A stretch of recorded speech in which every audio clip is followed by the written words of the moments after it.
El Día de la Paz se celebraba hoy en varios colegios de la ciudad con diversos actos. El concello también quiso sumarse a esta iniciativa y organizaba el suyo, en el que participaban alumnos y alumnas de segundo, tercero y cuarto de educación primaria.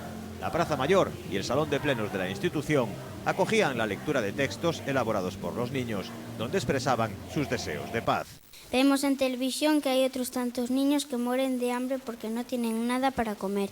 Otros mueren de pequeños porque no hay medicinas para curar sus enfermedades. Otros que son vendidos por sus padres a gente sin escrúpulos que los esclaviza. A otros los que no se les dejan hacer o son abandonados. Y muchas niñas que son maltratadas y a las que se niega su dignidad. A la vez, son demasiados los niños y niñas que tienen que emigrar de sus tierras empobrecidas para poder vivir teniendo que refugiarse en lugares inhabitables. En todos estos casos de violencia e injusticia, los más perjudicados somos nosotros, los niños y niñas.